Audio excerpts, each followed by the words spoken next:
the Director General. That is the proposal for it to be deleted. You understand? I get it. So in the new document before us, that has been deleted.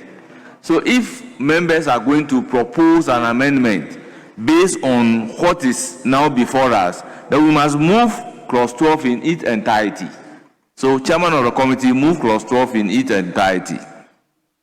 Very well, Mr. Speaker. I move the amendment in XIV, XV, XVI, as captured by the Winnow Committee as clause 14. And they are all in page 9 of today's order paper.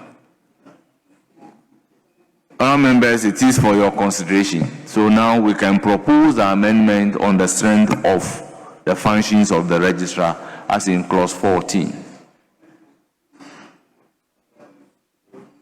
Mr. Speaker, I probably would first ask the AG to, and maybe the chairman, to explain why, because the proposed amendment that I am seeking to do was actually considered at win-win and rejected, because the original version was having the amendment that I'm proposing. The original version was to the effect that the registrar shall be answerable to the board, but it was deleted and replaced with that of the Director General. So if I get the sense of the... It is here as A. Yeah, I get it, Mr. Speaker. I'm just saying that if I get the sense why they deleted the board and replaced him with the Director General, probably my amendment will be obtuse. So I'm just taking from the chairman or the AG. But if the Director General is answerable to the day-to-day administration of legal education, and then the registrar would bypass the Director General and report directly to the board, why is he a Director General?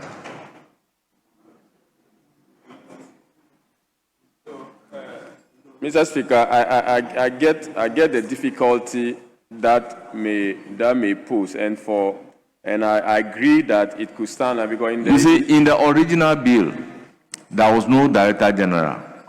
The Director General is a new insertion. So certain functions were given to the registrar because there was no Director General. But now that we have a Director General, some functions are given to the Director General, which can no longer be a function of the registrar. Other than that, it will be duplication of functions. Yes, Speaker, I get it. So I agree that maybe we should also look at, though it's not similar, but the University Council, the registrar for the university is answerable to the Vice Chancellor. Is that the case? If that's the case, then I'm sure we are moving closer. But if the registrar of the university is answerable to the governing board of the university... How can you have a Vice Chancellor of a university, but the registrar would rather be answerable to the University Council? Mr. Speaker, I yield then. Then that's the harmony, the symphony of that particular arrangement that I wanted to just be sure. So if that's the arrangement there, then I abandon my amendment. Yes, but if it is otherwise, it will not augur well. You are there as the Vice Chancellor of the university, and before you realize, your registrar is reporting to the University Council. That will be disorderly.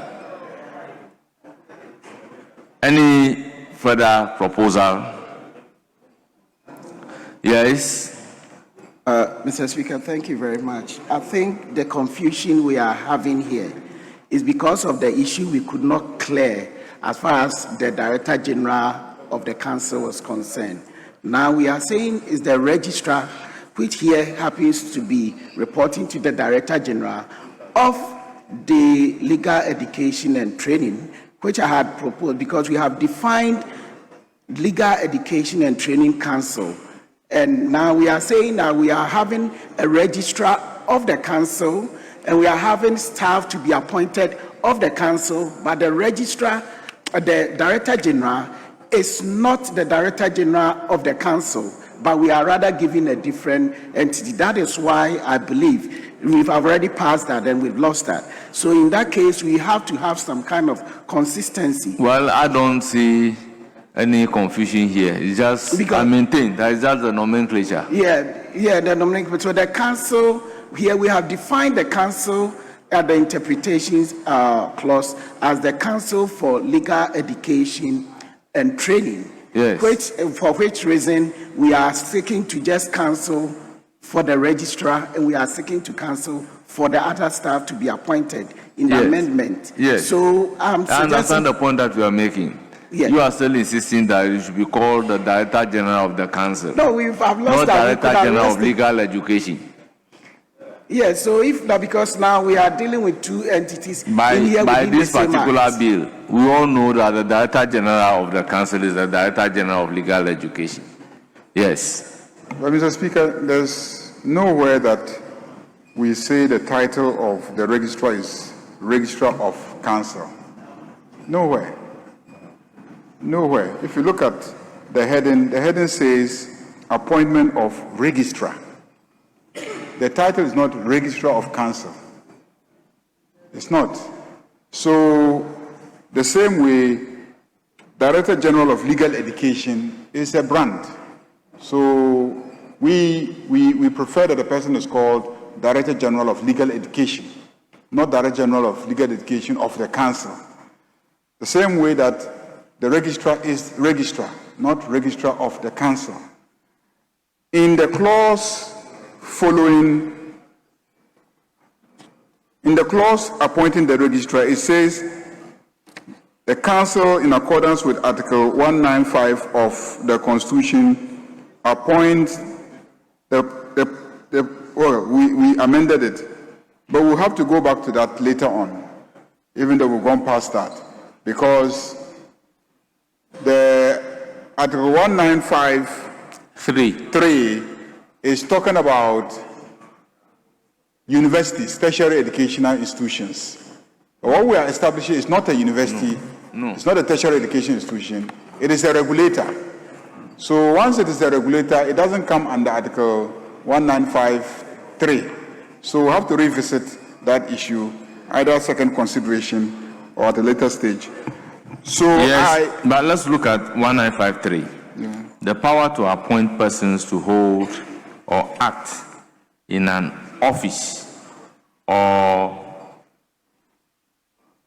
a body of higher education, research, or professional training shall